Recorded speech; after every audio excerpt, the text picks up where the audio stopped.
Assalamualaikum warahmatullahi wabarakatuh.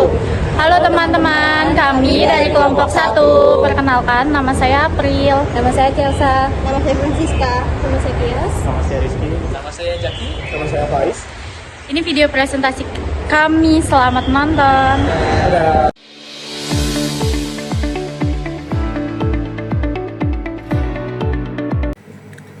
Pengertian ragam bahasa. Ragam bahasa adalah bentuk-bentuk bahasa yang berbeda-beda yang muncul karena berbagai faktor, seperti pembicaraan, hubungan antar pembicaraan, medium, komunikasi, dan latar belakang sosial. Laras bahasa. Laras bahasa adalah kesesuaian antara bahasa yang digunakan dengan fungsi atau tujuan pemakaiannya.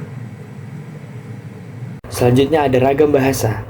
Ragam bahasa dibagi menjadi 1. Media atau sarananya yang terdiri atas 2, yaitu A. Ragam bahasa lisan, B.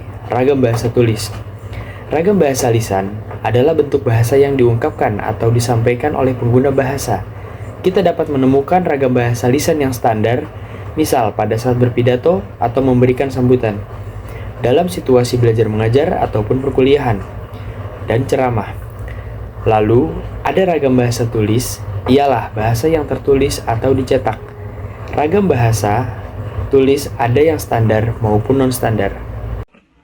Kedua, berdasarkan situasi dan pemakaian, ragam bahasa baku dapat berupa A. Ragam bahasa baku tulis dan B. Ragam bahasa baku lisan. Contoh perbedaan ragam bahasa lisan dan ragam bahasa tulis atau berdasarkan tata bahasa dan kosakata. A. Tata bahasa.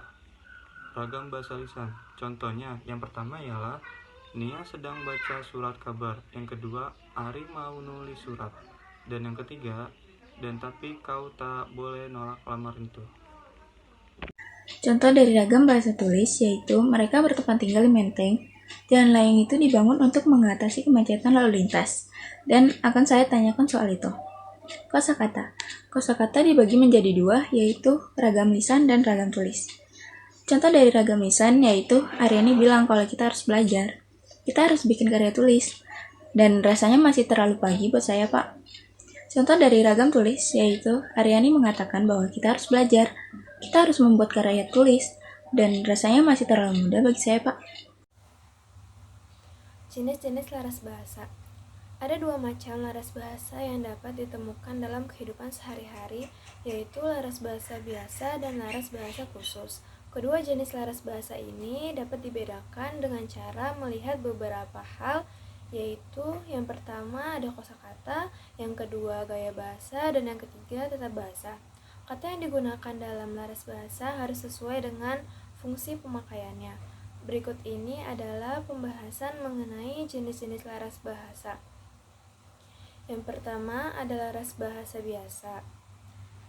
Laras bahasa biasa ini pengertiannya yaitu bahasa yang biasa digunakan untuk masyarakat umum seperti bidang hiburan, pengetahuan, penerangan, dan maklumat.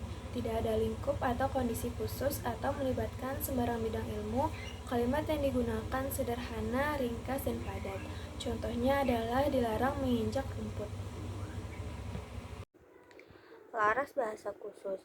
Laras bahasa khusus adalah laras bahasa yang digunakan dalam pemakaian khusus, seperti laras bahasa ilmiah yang dipakai dalam penulisan laporan ilmiah, dan lain-lainnya. Berikut ini ada beberapa contoh dari laras bahasa khusus. Di antaranya adalah laras bahasa akademi, laras bahasa berniaga atau iklan. Dapat kita simpulkan dari presentasi tersebut, ragam bahasa adalah variasi bahasa menurut pemakaian yang berbeda-beda, menurut topik yang dibicarakan, menurut hubungan pembicara, kawan bicara, orang yang dibicarakan, serta menurut medium pembicara. Ragam bahasa dibagi berdasarkan 1. Media atau sarananya yang terdiri atas ragam bahasa lisan dan ragam bahasa tulis.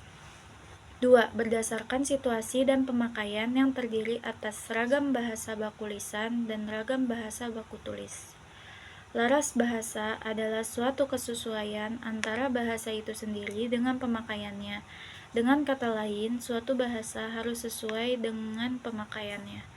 Ada dua macam laras bahasa yang dapat ditemukan dalam kehidupan sehari-hari, yaitu 1. Laras bahasa biasa dan 2. Laras bahasa khusus.